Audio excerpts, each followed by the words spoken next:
So when Abe wasn't contacting and wasn't keeping up with his visits, this set some alarms off with Centauria. So between Centauria and Abe's family, they start to get worried, and Abe's cousin puts out a missing persons report. Abraham's cousin Ashley got a text message from him saying that he was fine, and whatever you do, do not file a missing police report. But when Ashley read her message, she started to get a little suspicious. She immediately realizes that this is not Abraham who's texting her. Do you remember when I told you that Abraham went to Ashley to read to him the lottery ticket for 2 reasons? The first being that he trusted her. Well, the second reason is that Abraham... Welcome back to the Criminal Motives Podcast. I'm your host, Matthew Pfeiffer. If you enjoy true crime and staying up to date in the news, be sure to hit the like, share, subscribe, and the bell notification so you're notified each and every time I upload a new video. I upload videos on my channel 2 times a week. 1 true crime video, and another video where I break down the weekly news. Today's video, we're going to be talking about the murder of Abraham Shakespeare. He's a person who found himself in a lot of trouble after winning the lottery. Also, be sure to subscribe to my newsletter, where I'll send you updates not only on this story, but also on other true crime stories and current events. With all that being said, let's get today's show started.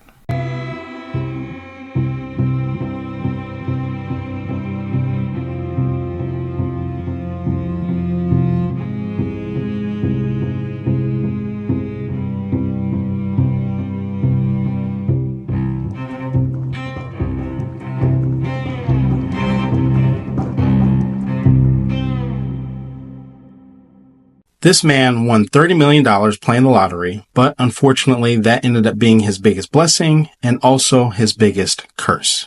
His name is Abraham, and Abraham really wanted to live a humble, simplistic, minimalist life. He didn't want for a lot, he didn't ask for a lot, and Abraham really enjoyed giving back to other people. One day, him and his friend Mike, who's also a trucker, were on the road together and made a stop at a mini mart in a small city in Florida. Mike looked over at Abraham and said, "Hey, you want anything while I'm in there?" And Abraham looked back and said, "Yeah, grab me 2 lottery tickets," and handed him the money to grab the lottery tickets. Abraham then goes home and watches the lottery on TV. You know, like the little ping pong balls our parents and grandparents used to watch every night. And as each ping pong ball dropped, Abraham was like, "Damn, these numbers on the screen look a lot like the numbers on my ticket." Abraham wasn't sure, but he believed that he had won the lottery. Abraham still doesn't quite believe it, so he takes the lottery ticket over to his cousin Ashley's house. He was like, "Ashley." And Ashley was like, "Yeah? Can you look at this? What does this mean?" And handed her the ticket. Ashley was like, "Abraham, you won $30 million. And Abraham was like, "Oh, okay. I wasn't sure, and I just wanted to check with someone I could trust." So Ashley told him, "You need to go down to Tallahassee to cash this in. Don't stop anywhere. Don't tell anyone. Go cash this in Tallahassee." Before I go on, there's a reason why Abraham went to Ashley to verify that he won. First of all, he trusts her. But there's also another very important reason that I'm going to get into later, so make sure you pay attention. So Abraham goes down to Tallahassee, cashes in the lottery ticket, chooses to get paid all in one lump sum rather than getting paid in payments. So after everything was said and done, Abraham ends up with $12,000 of the $30,000 in winnings. At first, Abraham was still living the same life that he was living before. He was still living with his mom, and he still went to his best friend Greg's barbershop to clean, sweep, and mop every single day, even though he was a millionaire. Abraham continued to live the life that he was living. He enjoyed his life before winning the lottery, and he initially wasn't making any big purchases or anything. But over time, Abraham decided to buy some things for himself. He bought 3 major purchases. A used car, which everyone says wasn't anything flashy, but it was something very special to him. He bought a Rolex watch, but even the Rolex watch that he bought was bought from a pawn shop. And he bought a 5,000 square foot mansion for $1 million.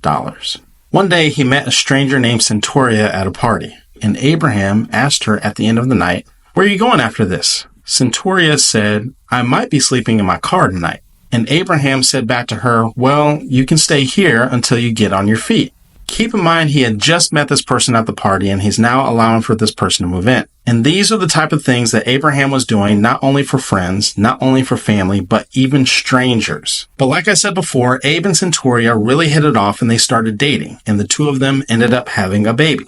Abraham was really excited about being a dad, and he really enjoyed taking care of his family. It seemed like a lot of things in Abraham's life were really working out in his favor. But Abraham had a problem. As giving as Abraham was, he also struggled with setting boundaries and telling people no. So people started hitting him up for money. And I'm not talking about just friends and family, but also strangers. People were coming to him for help to pay their mortgages, their funeral expenses. Everyone had an emergency, and everyone was coming to Abe to solve their financial issues. But as you can imagine, this started to get out of hand, and it started to get out of hand fast. Strange things started to happen, like random women pulling up to his house and saying that God led them to him. There was another scenario where his trucker friend Mike, the one he was with when he bought the lottery ticket, tried to sue Abraham. Mike tried to convince the court that Abraham stole the ticket. Ultimately, Abraham ended up winning, but it was another overwhelming situation from his overnight wealth. The money was becoming more and more frustrating. So much so that Abraham one day at the barbershop told his best friend Greg, "I wish I didn't even have any of this money." Then one day he met a woman named Dee Dee. Dee Dee seemed very smart and ambitious. She had her own money, she was a businesswoman, and well respected in the community. At first, Dee Dee just wanted to write a book about Abraham, and Abraham agreed. But this is where things really start to get interesting. The more involved Dee Dee got with Abraham, the closer she became, not just as an author, but she also became his financial advisor. And at first, everything seemed okay. Dee Dee started helping Abraham organize his finances. She started to collect money that he had loaned out to people. But after a while, things started to get a little weird. She started to do weird things like recording their conversations. She was asking him weird questions on camera, and people who knew Abraham and saw the video recordings noticed how frustrated and overwhelmed that Abraham looked on the videos. And then, out of nowhere, Abraham just disappeared. So people around town started talking. Like, where's Abe at? Rumors started to swirl. Now, keep in mind, Abe is pretty much an icon in his city at this point. And so people are really starting to talk like, where the hell is Abe at? And at first, everyone just kind of thought that Abe was just sick and tired of people asking him for money and that he was taking a break and that he was just off the grid. But this went on for weeks. But one person started to realize that something was off. Centuria. Even though her and Abe were no longer together, they co-parented well, and Abe was a good father to their son. So when Abe wasn't contacting and wasn't keeping up with his visits, this set some alarms off with Centuria. So between Centuria and Abe's family, they start to get worried, and Abe's cousin puts out a missing persons report. But at this point, police aren't convinced that anything bad has happened. They were still under the impression that Abe was just trying to get away from the people who were using him for his money. Some people even thought that maybe Abraham just completely left the country. But then, out of nowhere, Abe's friends and family started to get text messages from Abraham. For example, Centuria got a text message from Abraham saying that he was leaving her for another woman and that he was going with her to the Bahamas. Abraham's cousin Ashley got a text message from him saying that he was fine and whatever you do, do not file a missing police report. But when Ashley read her message, she started to get a little suspicious. She immediately realizes that this is not Abraham who's texting her. Do you remember when I told you that Abraham went to Ashley to read to him the lottery ticket for 2 reasons? The first being that he trusted her. Well, the second reason is that Abraham couldn't read or write. Ashley oftentimes would read things for Abraham. It might be something as serious as a document, or it could be something as simple as a birthday card. But either way, Abraham trusted Ashley to read and write for him. So when Ashley saw the text messages and saw the way that they were written, she immediately knew this isn't Abraham. But if it's not Abraham, who the hell is it? So police start to investigate and they make their rounds and eventually make their way over to Dee Dee. Investigators are like, Dee Dee? Where's Abraham? And Dee Dee was like, oh my God, Abraham? Like Abraham Shakespeare? Oh my God, he's doing perfectly fine. I talk to him all the time. We're in contact with each other every day. As a matter of fact, let me text him and let him know that you're looking for him. And then Dee Dee sends a text message to Abraham. Police sit there and wait, but surprise, surprise, there's no response from Abraham. And Dee Dee was like, well, once I hear from him, I'll let you know when a good time for us all to get together is. I'll let you know by tomorrow morning. But here's where things get interesting. Even though Dee Dee couldn't connect police with Abraham, she did play the video recordings that she made of him months prior. Specifically the parts where Abraham was saying that he planned on leaving town. Then one day, Abraham's mom was having dinner at the Cracker Barrel. She gets a phone call. She looks down at the caller ID and oh my God, it's Abraham. So she answers the phone. And Abraham on the other line says, hey mom, I love you. I miss you and I'll be home soon. And at first, Abraham's mom was relieved. But after the excitement started to settle in, she started to question whether or not it was really actually Abraham on the other end. Because even though it sounded very similar to Abraham, she didn't feel like it was genuinely him. One quick thing I forgot to mention, when Abraham's mom received the phone call from Abraham, she happened to be out to dinner with Dee Dee. And when she received the call, Dee Dee was on the other side of the table. See? He called you. He must be okay. Even though Abraham's mom didn't feel like everything was 100% right. So police traced the phone call, and they traced the phone call back to a local mall. And you're not going to believe who was on the other line.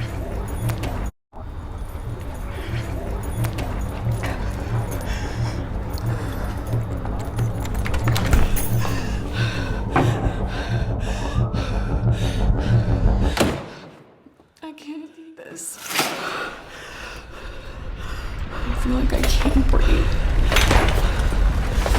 I'm losing it. Nothing is going right. I wish I could just disappear. I wish this could end. This is too much. I'm exhausted. Hey, Marley.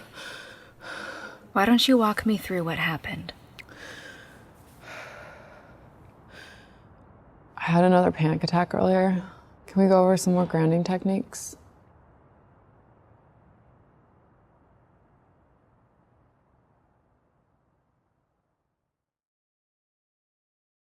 So police trace the phone call and they trace it back to a local mall, and you're not going to believe who was on the other line. Police drive over to the local mall, and as soon as they pull in, so does Dee Dee. She gets out and walks over to another guy in a car, hands him a stack of cash. The car leaves and investigators go and follow.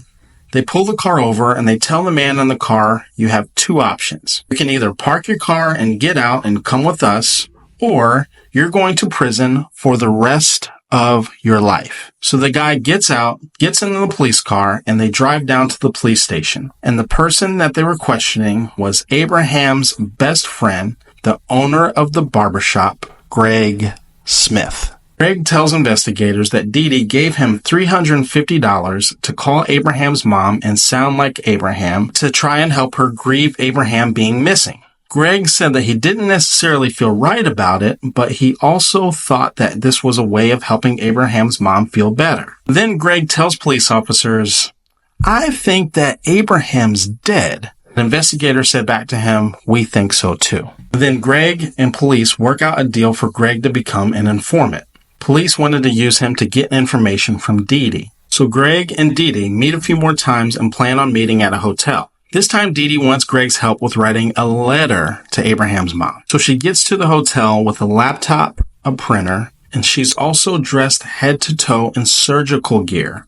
She had on gloves, scrubs, a mask, and her hair was pulled into a hairnet. Presumably so she didn't leave behind any fingerprints or any DNA. The letter they ended up putting together ended up being about 6 or 7 pages. But don't forget, Abraham struggles with reading and writing. So Greg and investigators put together an elaborate plan to get Dee Dee to show them where Abraham's body is. And she does exactly that. She hands Greg the gun that she shot Abe with and takes him to where Abraham's body was buried. under a concrete slab on a country road out at one of her properties. At that point, police had everything that they needed. They arrested Dee Dee and she was charged with first-degree murder. During her trial, she was found guilty and is now doing life without the possibility of parole. She was recently interviewed and still claims her innocence. She says that a drug dealer named Ronald was the one that killed Abraham, but it has been verified that Ronald does not exist, and this was just another one of Dee Dee's lies.